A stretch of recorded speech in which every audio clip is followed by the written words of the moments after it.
السلام عليكم ورحمة الله وبركاته. الحمد لله نحمده ونستعينه ونستغفره ونؤمن به ونتوكل عليه ونعوذ بالله من شرور أنفسنا ومن سيئات أعمالنا. من يهده الله فلا مضل له ومن يضلله فلا هادي له. وأشهد أن لا إله إلا الله وأشهد أن محمدا عبده ورسوله. أما بعد فإن خير الحديث كتاب الله وخير الهدي هدي محمد صلى الله عليه وسلم وشر الأمور محدثاتها وكل محدثة بدعة وكل بدعة ضلالة وكل ضلالة في النار. أعوذ بالله من الشيطان الرجيم. بسم الله الرحمن الرحيم. يا أيها الذين آمنوا اتقوا الله حق تقاته ولا تموتن إلا وأنتم مسلمون. قال الله تبارك وتعالى في القرآن المجيد. يا أيها الناس اتقوا ربكم الذي خلقكم من نفس واحدة وخلق منها زوجها وبث منهما رجالا كثيرا ونساء واتقوا الله الذي تساءلون به والأرحام إن الله كان عليكم رقيبا. قال الله تبارك وتعالى في القرآن المجيد. يا أيها الذين آمنوا اتقوا الله وقولوا قولا سديدا يصلح لكم أعمالكم ويغفر لكم ذنوبكم ومن يطع الله ورسوله فقد فاز فوزا عظيما. قال الله تبارك وتعالى في القرآن المجيد. وأما من خاف مقام ربه ونهى النفس عن الهوى فإن الجنة هي المأوى. تمام طرح کی تعریفیں، حمد و ثنا، بڑائی و کبریائی اس اللہ رب العالمین کے لیے لائق و زیبا ہے جو تمام جہانوں کا پالنہار ہے. اس اللہ رب العالمین کا لاکھ لاکھ شکر احسان ہے کہ اللہ تبارک و تعالی نے ہم امت محمدیہ کے دھڑکتے دلوں کو، ہم امت محمدیہ کے نونہالوں کو اللہ نے اسلام جیسی انمول نعمت اللہ نے عطا فرمائی. اور اس اللہ رب العالمین کا مجھ پر اور آپ پر اتنا بڑا احسان ہے کہ اللہ نے ہمیں اسلام کی دولت کے ساتھ ساتھ ایسے گھرانوں میں پیدا کیا جہاں پر کتاب و سنت کے ماننے والے گھرانے تھے. یہ اللہ کا ہم پر بہت بڑا احسان ہے، کیونکہ اس دنیا کے اندر بسنے والے انسان، اس دنیا کے بسنے والے کئی ایک ایسے لوگ ہیں جو اللہ کو تو مانتے ہیں اور اللہ کے نبی کو بھی مانتے ہیں، لیکن ساتھ ہی ساتھ شرک اعمال میں وہ آگے آگے رہتے ہیں اور ان کے اعمال ایسے ہوتے ہیں گویا کہ وہ جہنم میں لے جانے والے اعمال کر رہے ہوں. اللہ نے ان تمام چیزوں سے دور رکھ کر اللہ نے ہمیں کتاب و سنت کے ماننے والوں کے گھروں میں پیدا کیا. یہ اللہ کا بہت بڑا احسان ہے. اس چھوٹی سی حمد و ثنا کے بعد درود و سلام کا نزول ہوجیو میرے اور آپ کے آخری نبی آمینہ کے لال مدینہ کے سردار جناب محمد الرسول اللہ صلی اللہ علیہ وسلم پر، اس نبی اقدس مقدس پر جس نبی کریم صلی اللہ علیہ وسلم نے اس بھٹکتی اس گمراہ قوم کو سیدھی راہ پر لانے کے لیے دن کو دن نہ سمجھا، رات کو رات نہ سمجھا، بلکہ اپنی پوری زندگی اس امت کے لیے صرف کر دی. اس نبی پر درود و سلام کا نزول ہوجیو جس نبی کریم صلی اللہ علیہ وسلم نے امت کے لیے ایسے انمول تحفے دیے، امت کے لیے ایسے رہنما اصول دیے کہ اگر یہ امت ان اصولوں کے مطابق زندگی گزارے، اگر یہ امت ان اصولوں کے مطابق اپنا اٹھنا بیٹھنا کھانا پینا رہنا کاروبار اور ان کی زندگی کے تمام معاملات اگر کتاب و سنت کے مطابق کر لیں، اللہ کی قسم یہ امت کامیاب کامران بن جائے۔ اس نبی پر درود و سلام کا نزول ہو جیو۔ اللہم صلی علی محمد وعلی آل محمد کما صلیت علی ابراہیم وعلی آل ابراہیم انک حمید مجید۔ اللہم بارک علی محمد وعلی آل محمد کما بارکت علی ابراہیم وعلی آل ابراہیم انک حمید مجید۔ محترم سامعین اور سامعات، پردہ نشین ماں اور بہنوں اور نوجوان بھائی اور چھوٹے بچوں، میں نے آپ حضرات کے سامنے قرآن کریم کی سورہ نازعات کی میں ایک آیت کریمہ آپ کے سامنے پڑھی، جس آیت کریمہ کے اندر اللہ تبارک و تعالیٰ نے اپنے اللہ رب العالمین سے خوف کیسے کیا جائے، اللہ نے اس کا تذکرہ اس آیت کریمہ کے اندر کیا کہ ایک انسان جو اللہ کو ماننے والا، ایک ایسا بندہ جس کی زندگی اللہ کے خوف سے گزر رہی ہو، اسے اپنے اندر اللہ کا خوف کیسے پیدا کرنا چاہیے، اللہ کا خوف کیسے ہو۔ یہ بہت اہم بات ہے کہ ایک انسان اللہ رب العالمین کو مان رہا لیکن اس کے اندر نہ تو اللہ کا ڈر ہے، نہ تو اس کے اندر اللہ کا خوف ہے، نہ ہی اس کے اندر اللہ کی خشیت ہے، اللہ کو ڈرتا ہی نہیں ہے، تو ایسا شخص اپنے آپ کو مومن کہاں سے کہلا پائے؟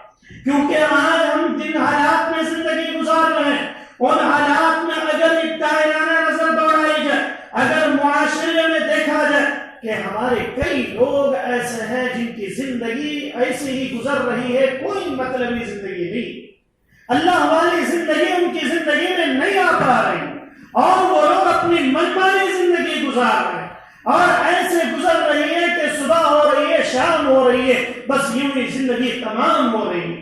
آج انسان یہ محسوس کرتا ہے، یہ سوچتا ہے کہ ابھی میری تو زندگی لمبی ہے، اور اللہ رب العالمین کا خوف، اللہ کا ڈر تو بعد میں پیدا کریں گے، جب بوڑھے ہو جائیں گے تب اللہ سے ڈرنے لگیں گے، تب سود کھانے سے بچتے رہیں گے، تب حرام کاری سے تب بچیں گے، پوری زندگی ختم ہو جائے گی اور 40-50 سال کی عمر آ جائے گی، تب ہم نمازی بنیں گے، تب ہم اللہ کا تقوی پیدا کریں گے، تب ہم اللہ کا ڈر پیدا کریں گے، اور تب جا کے ہم داڑیاں چھوڑیں گے، تب جا کر ہم سنتوں کے مطابق زندگی گزاریں گے، یہ محسوس کرتا ہے۔ جبکہ حالات کیا بتاتے ہیں؟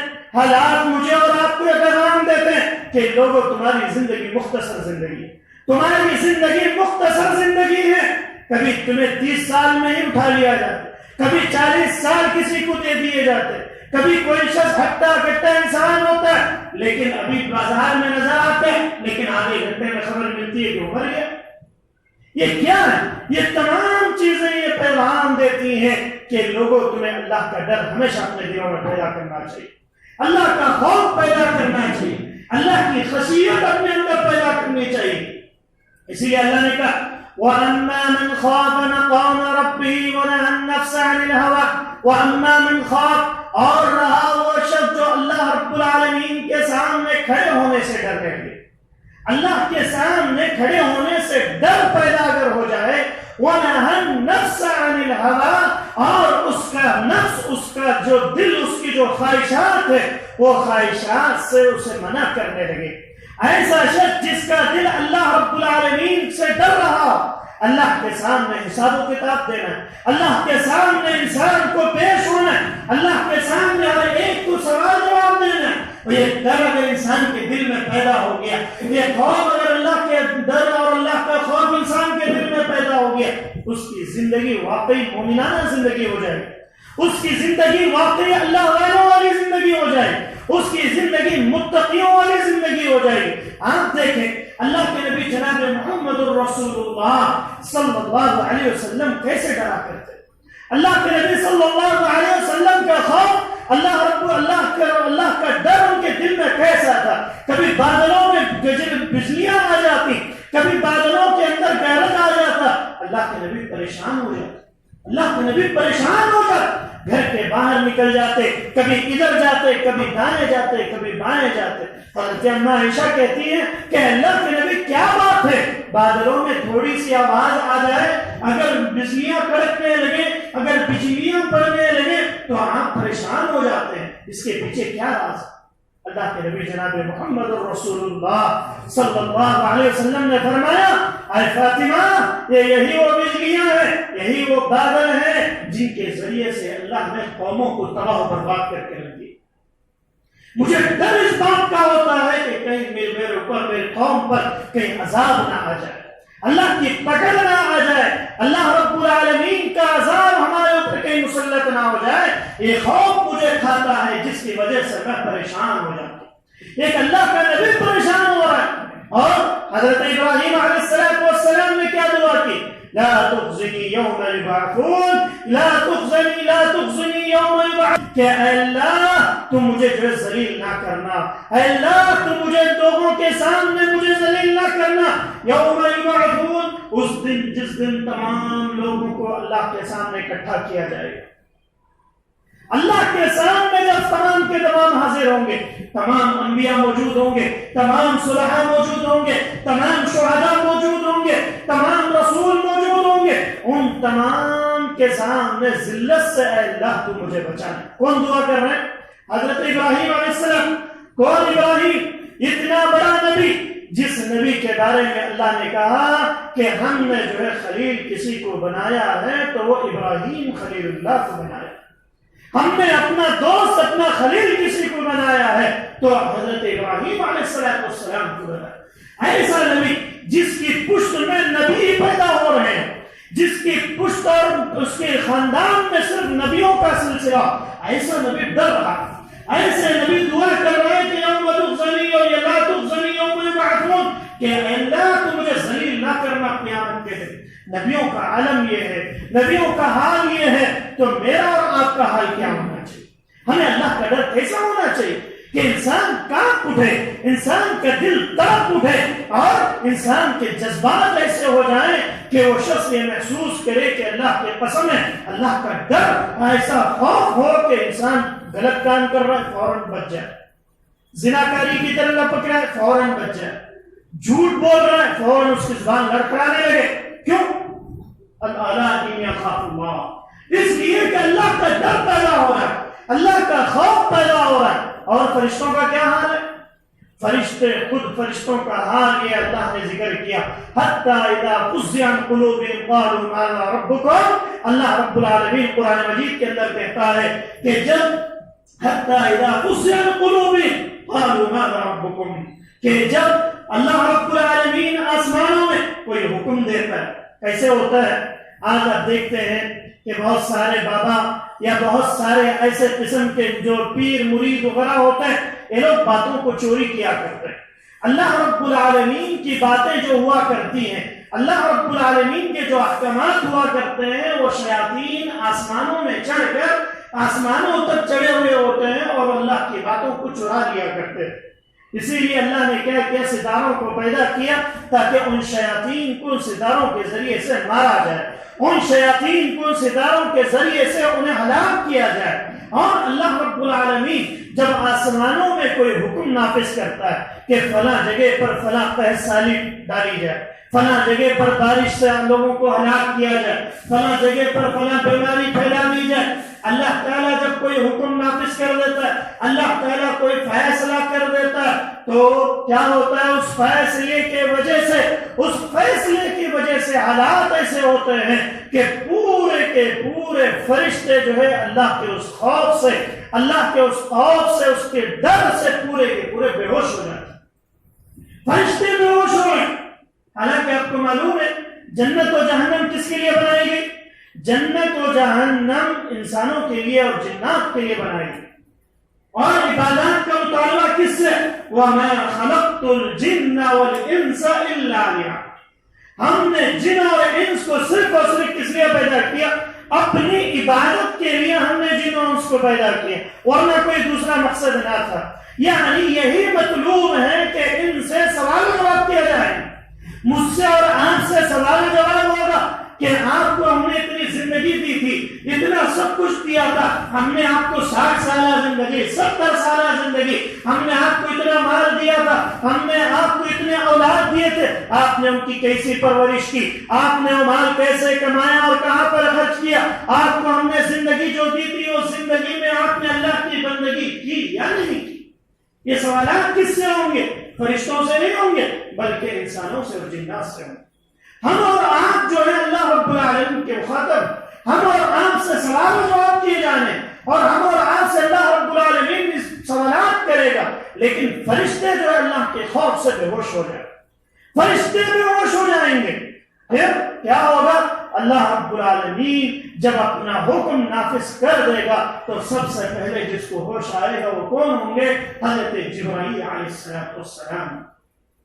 جب حضرت جبرائیل کا جب ان کے اوپر سے غشی ختم ہو جائے گی، جب ان کے اوپر سے بے ہوشی کا جو عالم رہتا ہے وہ عالم جب ان کے اوپر سے ختم ہو جائے گا تو اٹھ کھڑے ہوں گے۔ حتی اذا فزع عن قلوبہم، جب ان کے دلوں سے درد جب دور ہو جائے گا، فرشتوں کے دلوں سے جب درد دور ہوگا تو کیا کہیں گے؟ ماذا قال ربکم، کہ اے جبرائیل آپ کے رب نے کیا حکم نافذ کیا، آپ کے رب نے کیا حکم نافذ کیا؟ پھر جبرائیل کہیں گے کہ اللہ نے جو حکم نافذ کیا وہ حق نافذ کیا۔ پھر تب جا کر جو ان کو ہوش آئے گا۔ یعنی بتلانا مقصود یہ ہے کہ فرشتے بھی اللہ رب العالمین سے خوف کھاتے ہیں، فرشتے بھی اللہ رب العالمین سے ڈر رہے ہوتے ہیں، لیکن آج انسان یہ اتنا بدذات، اتنا جو ہے بہت دھرم ہوتا جا رہا ہے کہ اللہ تعالیٰ کی کئی ایک نافرمانیاں ہو رہی، اللہ کی کئی ایک نقصان کی چیزیں ہو رہی ہیں، اللہ کے شان مستقیاں کر جاتا ہے اور اللہ کی شان کو مانتا ہی نہیں۔ کیونکہ سلف کہا کرتے تھے جو شخص جتنا علم رکھتا ہے اللہ کے بارے میں وہ اتنا اللہ رب العالمین سے ڈرتا ہے، جس کو اللہ کا جتنا علم ہوگا وہ شخص اللہ سے اتنا ڈرے گا۔ کیا مطلب؟ اللہ نے کہا انما یخشی اللہ من عباده العلماء، کہ علماء جو ہوا کرتے ہیں یعنی علم والے جو ہوا کرتے ہیں وہ اللہ سے زیادہ ڈرتے ہیں۔ آج آپ دیکھ لیں، چاہے علم والے کچھ بھی کر لیں، چاہے علم والے کہیں بھی رہیں، لیکن انہیں ان کے دل بار بار انہیں ملامت کرتا ہے۔ اگر ان کے سامنے کوئی کام غلط ہو بھی رہا یا وہ خود غلطی کی طرف جا رہا ہے، ان کا دل ملامت کرتا ہے، انہیں بار بار دل ٹوکتا ہے، نہیں جو کر رہے ہیں غلط، یہ جو کر رہے ہیں غلط، یہ اللہ کی نافرمانی یا فلاں یہ غلط ہے۔ انسان چاہے جتنا بھی چلا جائے لیکن علم آ گیا، عالم دین بن گیا یا اللہ کا علم اس نے حاصل کر لیا تو اللہ کی قسم ہے ایسے شخص اللہ سے ڈرنے والا ہوتا ہے۔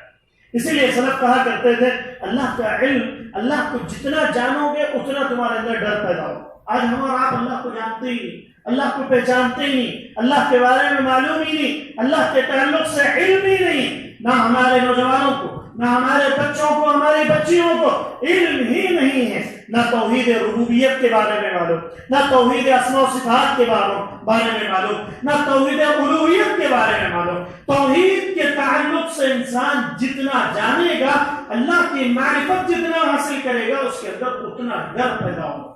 جب ڈر پیدا ہوگا تو انسان کیا کرے گا؟ خود بخود گناہوں سے بچنے کی کوشش کرے گا، خود بخود گناہوں سے بچنے کی کوشش کرے گا۔ کیونکہ آپ کو معلوم ہے مسلم شریف کی روایت ہے، راوی حدیث حضرت ابو ہریرہ رضی اللہ تعالیٰ عنہ کیا کہتے ہیں کہ اللہ کے نبی جناب محمد الرسول اللہ صلی اللہ علیہ وسلم نے ایک واقعہ پیش کیا۔ اللہ کے نبی کی زبانی ایک واقعہ حضرت ابو ہریرہ نے نقل کیا ہے، کہتے ہیں کہ ایک مرتبہ اللہ کے نبی صلی اللہ علیہ وسلم نے ذکر کیا کہ ایک شخص ایسا تھا کہ وہ اپنی زندگی میں اپنی بیوی بچوں کے ساتھ صحیح طور پر پیش نہیں آتا، اس کی پوری زندگی گزر گئی کبھی لوگوں کے ساتھ اور حسن سلوک کے ساتھ پیش نہیں آیا، ہمیشہ بیوی کو ڈانٹنا، بچوں سے لڑائی کرنا، پڑوسیوں کے ساتھ اس کے جھگڑے اور نہ جانے ایسے کام کرتا رہا۔ وہ کہتا ہے کہ میں نے اپنی پوری زندگی جو ہے اللہ کی نافرمانی میں گزار دی، اور جب آخری وقت آیا، مرنے کا آخری وقت آیا، اللہ کے نبی کہتے ہیں کہ اس نے وصیت کی۔ کیا وصیت کی؟ کہ اے اللہ، اے میرے بیٹو، جب میں مر جاؤں تو تم کیا کرنا کہ مجھے جلا دینا، مجھے جلا کر میری راکھ کو دائیں شمال میں ڈال دینا تو جنوب میں پھینک دینا۔ ایک اور روایت میں کیا آتا ہے، یہ میری راکھ کو سمندروں میں ڈال دو۔ مسلم کی روایت ہے کہ راکھ کو کیا کر دو، کچھ خشکی میں پھینک دو، کچھ جو ہے سمندر کے اندر اس راکھ کو ڈالو، تاکہ جو ہے میرا قصہ ہی ختم ہو جائے اور اللہ تعالیٰ مجھ سے کوئی پوچھ نہ کرے۔ بچوں نے کیا کیا؟ بچوں نے جیسے باپ کی وصیت تھی، باپ کی جو تمنا تھی، باپ کی جو وصیت تھی، اسی کے مطابق بچوں نے کیا کیا، اس کو جلا دیا۔ جلانے کے بعد اس کے راکھ کو لے جا کر سمندر میں کچھ ڈال دیا اور کچھ فضاؤں میں اڑا دیا۔ جب پھر اللہ رب العالمین کے پاس اس کی روح پہنچی تو اللہ نے جو ہے اس سے پوچھا کہ اے میرے بندے، تو نے یہ عمل کیوں کی؟ تو نے یہ عمل کیوں کیا؟ ایسا عمل کہ کیوں مسلمان ہونے کے باوجود تو نے اپنے بچوں کو ایسی وصیت، ایسی وصیت کیوں کی؟ اس نے کہا کہ اے اللہ، مجھے اس بات کا ڈر تھا کہ مجھے تیرے سامنے پیش ہونا ہے، مجھے تیرے سامنے پیش ہونا ہے، اور میں کس منہ کو لے کر تیرے سامنے آؤں، اور جب تو سوال پوچھے گا تو میں کیا جواب دوں گا؟ تیرے سامنے کھڑے ہونے سے ڈر تھا، وہی ڈر کی اسی خوف کی وجہ سے میں نے یہ کام کیا۔ اللہ تعالیٰ کہے گا کہ جب تجھے دنیا کے اندر تو مجھ سے ڈرتا رہا، دنیا کے اندر اتنا خوف تیرے دل میں پیدا ہو گیا، تو میں نے تیرے گناہوں کو معاف کر دیا اور تجھے جنت نصیب کر دیا۔ اللہ دیکھیے، مرتے وقت میں انسان خوف کھا لیتا ہے، اللہ کا ڈر پیدا ہو جاتا ہے، تو اللہ رب العالمین دنیا میں ڈرنے والے کو کیا کر دیتے ہیں؟ اس کے گناہ معاف کر دیتے ہیں اور اسی طریقے سے اسے جنت نصیب کر دیتے ہیں۔ اسی لیے قرآن میں کہا گیا وَأَمَّا مَنْ خَافَ مَقَامَ رَبِّهِ وَنَهَا النَّفْسَ عَنِ الْهَوَىٰ فَإِنَّ الْجَنَّةَ هِيَ الْمَأْوَىٰ۔ جو اللہ کے سامنے کھڑے ہونے سے ڈرتے ہیں، جو اللہ کے سامنے کھڑے ہونے سے انہیں خوف پیدا ہوتا ہے، تو ایسے لوگوں کے لیے کیا کون سا ٹھکانہ ہوگا؟ فَإِنَّ الْجَنَّةَ هِيَ الْمَأْوَىٰ۔ آج انسان ان تمام چیزوں کو رکھتے ہوئے دیکھے، ابن منکدر، ابن ملیکہ ایک تابعی ہے، ابن ابی ملیکہ جن کو کہا جاتا ہے، وہ کہتے ہیں کہ میں اپنی زندگی میں نے 30 سے زیادہ صحابہ کرام کو دیکھا۔ کیا کہتے ہیں کہ میں نے 30 سے زیادہ صحابہ کرام کو دیکھا، وہ ایسے صحابہ تھے کہ وہ اپنی پوری زندگی اللہ سے خوف کھاتے تھے، اللہ سے ڈرتے ہوئے میں نے صحابہ کرام کو دیکھا۔ وہ بھی کتنے صحابہ؟ 30 صحابہ کرام رضوان اللہ علیہم اجمعین کو میں نے دیکھا کہ وہ اللہ کا خوف ان کے دل میں رہتا تھا اور اللہ سے ڈرا کرتے تھے۔ جبکہ قرآن میں کیا کہا گیا؟ جبکہ اللہ نے قرآن میں کہا رضی اللہ عنہم ورضوا عنہ، اللہ تعالیٰ صحابہ سے راضی ہو گیا اور صحابہ اللہ سے راضی ہو گئے۔ ان کے لیے دنیا میں جنت کی سرٹیفکیٹ مل گئی، لیکن ہم اور آپ ہیں کہ نہ تو ہمیں کہاں جانا ہے کچھ نہیں معلوم، نہ ہمارے نصیب میں جنت ہوگی یا جہنم ہوگی کچھ پتہ نہیں، لیکن پھر بھی ہم بنداس ہیں، پھر بھی ہمیں اللہ کا ڈر ہی نہیں ہے، اللہ کا خوف ہی نہیں ہے۔ چاہے ہمارے اوپر عذابات آ جائیں، چاہے ہمارے اوپر بیماریاں آ جائیں، چاہے ہمارے اوپر قحط سالی کی وبا آ جائے، لیکن اس کے باوجود بھی انسان سنبھلنے کے لیے تیار نہیں ہے، اس کے باوجود بھی انسان اپنے آپ کو اللہ کی طرف لگانے کے لیے تیار نہیں ہے، اپنے آپ کو اللہ رب العالمین کی طرف لگائے اور اللہ کا ڈر اپنے دل میں پیدا کرے، اللہ کی خشیت اپنے دل میں پیدا کرے۔ انسان جب اللہ سے ڈرنے لگ جائے، اللہ کا خوف پیدا ہو جائے، اللہ کی قسم ہے اللہ رب العالمین اس کے راستوں کو آسان کر دیتا ہے، اللہ رب العالمین اس کے راستوں کو آسان کر دیتا ہے، اس کے معاملات کو آسان کر دیتا ہے۔ آپ دیکھیں بہت سارے لوگ ایسے ہوتے ہیں کہ اپنے بزنس کے اندر جھوٹ بولتے ہوئے نظر آتے ہیں، اپنے کاروبار میں جھوٹ بولتے ہوئے نظر آتے ہیں، لیکن جو لوگ اللہ سے ڈر کر، اللہ کا سے خوف کھاتے ہوئے اگر وہ لوگ اپنے بزنس، اپنے کاروبار میں وہ عمل کرنے لگتے ہیں، اللہ تعالیٰ ان کی کمائیوں میں دگنا برکت دیتا ہے، اللہ تعالیٰ ان کی کمائیوں میں دگنی برکت دیتا ہے۔ کیوں؟ اللہ کے خوف کی وجہ سے۔ اللہ کا ڈر اگر دل میں پیدا ہو گیا تو دنیا کی کوئی چیز نہیں ہے جو انسان کو ڈرا سکے، دنیا کی کوئی چیز ایسی نہیں ہے جو انسان کو ڈرا سکے اگر اللہ رب العالمین کا خوف پیدا ہو جائے۔ اللہ کا ڈر اگر انسان کے دل میں بیٹھ گیا کہ ہر کام کرنے سے پہلے یہ سوچے کہ میں فلاں کام کر رہا ہوں، کیا یہ کتاب و سنت کے مطابق صحیح ہے؟ کیا میں جو کام کر رہا ہوں یہ اس کا کتاب و سنت کے مطابق ثبوت ہے یا نہیں ہے؟ جو میں غلط کام اگر کر رہا ہوں تو اللہ تعالیٰ قیامت کے دن پوچھے گا، اللہ تعالیٰ قیامت کے دن سوال کرے گا، تو میں اس کا کیا جواب دوں گا؟ میں اس کا کیا جواب دوں گا؟ میدان محشر میں سب کے سب ننگے کھڑے ہوں گے، میدان محشر میں کسی کے بدن پر کپڑا نہ ہوگا اور سورج سوارنے سے پر ہوگا۔ ایسے وقت میں اللہ رب العالمین سب کے سامنے سوال کرے گا، اللہ رب رب العالمین کے سامنے کھڑے ہونے کا ڈر، اللہ کے عذاب کا ڈر، اللہ کی خوف کا ڈر، قبر کے عذاب کا ڈر اور اللہ کی خشیت کا ڈر اگر انسان کے دل میں پیدا ہو جائے، اللہ کی قسم ہے کوئی انسان جو گناہوں سے بہت کم گناہ کر پائے گا۔ انسان جو ہے اللہ سے ڈرتا نہیں ہے، جس کی وجہ سے کیا ہو جاتا ہے، دنیا کی ہر چیز اسے ڈراتی ہوئی نظر آتی۔ آپ دیکھ لیں ہر گھر کے اندر یہ بھوتوں کا رواج، جادو، جنات اور تمام چیزیں کہاں سے آتی ہیں؟ یہ اسی وقت پیدا ہوتی ہیں جب اللہ کا خوف دل میں نہ ہو، اللہ کا ڈر نہیں آیا تو دوسرے ڈر خود بخود شیاطین کیا کر دیتے، ڈال دیتے کہ بھئی فلاں چیز ہو رہی ہے، ہو سکتا ہے ایسا ہو رہا ہو، فلاں چیز ہو رہی ہے، ہو سکتا ہے ایسا کیا گیا ہو، یا ایسا ہو رہا۔ یہ جادو، جنات اور جتنی چیزیں، بھوت پریت اور جو ہے انسانوں کا فلاں چیز، آج انسان ان تمام چیزوں کے پیچھے گرا ہوا ہے۔ اس کا اصل وجہ کیا ہے؟ وجہ یہ ہے کہ اس نے اللہ کے ڈر کو اپنے دل سے نکال دیا تو دوسری چیزیں نیمبو سے ڈرا دیتے ہیں، مرچیاں اسے ڈرا دیتے ہیں، اور جو ہے کوئی تعویذ اسے ڈرا دیتی ہے، فلاں جو ہے کچھ کہہ دیا تو اس کی چیز ڈر جاتا ہے، اور جو ہے بلیاں سامنے سے گزر گئی تو اس کا خوف پیدا ہو جاتا ہے۔ یہ تمام خوف اور جو ڈر جو ہوتے ہیں انسان کو جو ہے کیا کر دیتے ہیں، کمزور کر دیتے ہیں۔ اسی لیے اللہ رب العالمین نے کہا کہ لوگوں تم میرا ڈر اگر اپنے دل میں پیدا کرو، اللہ کا تقوی پیدا کرو، اللہ کی خشیت پیدا کرو، تو دنیا کی کوئی چیز ایسی نہیں ہے کہ تمہیں ڈرا سکے۔ اگر اللہ کا ڈر پیدا ہو گیا تو دنیا کی کوئی چیز ایسی نہیں ہے کہ تمہیں جو ڈرا سکے۔ اسی لیے اللہ کے نبی جناب محمد رسول اللہ صلی اللہ علیہ وسلم دعا کیا کرتے تھے۔ راوی حدیث حضرت عبداللہ بن عمر رضی اللہ عنہ راوی حدیث ہے، کہتے ہیں اللہم انی اعوذ بک من قلب لا یخشع، کہ اے اللہ مجھے ایسے قلب سے، ایسے دل سے دور رکھ، اللہ میں ایسے دل سے پناہ مانگتا ہوں، لا یخشع، جو تجھ سے نہ ڈرتا، جو دل اللہ سے نہ ڈرے، اللہ اس دل سے میں پناہ مانگتا ہوں۔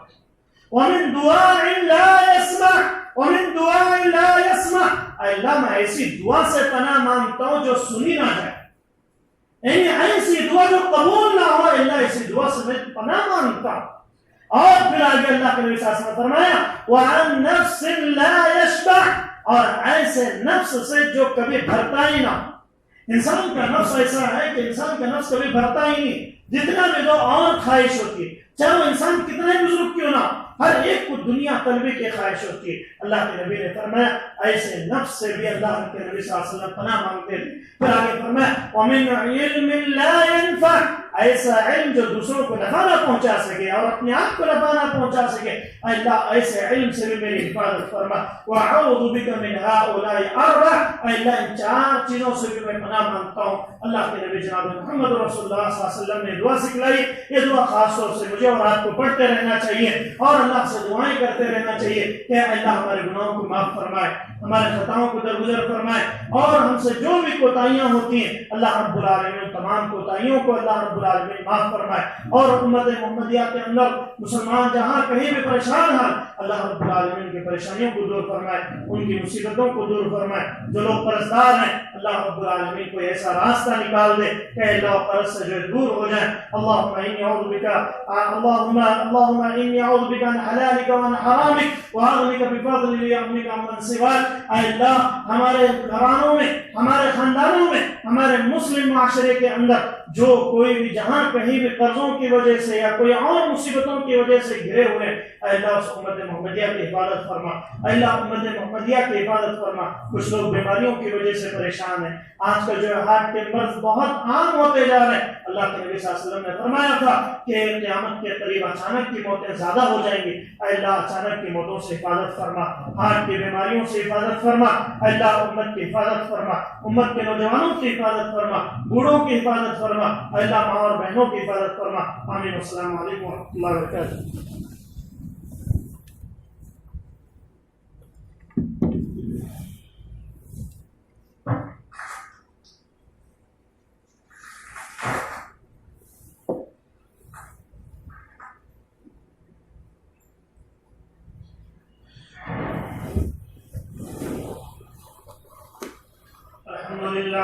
الحمد لله نحمده ونستعينه ونستغفره ونؤمن به ونتوكل عليه ونعوذ بالله من شرور انفسنا أنفسنا ومن سيئات أعمالنا من يهده الله فلا مضل له ومن يضلل فلا هادي له وأشهد أن لا إله إلا الله وأشهد أن محمدا عبده ورسوله أما بعد أعوذ بالله من الشيطان الرجيم بسم الله الرحمن الرحيم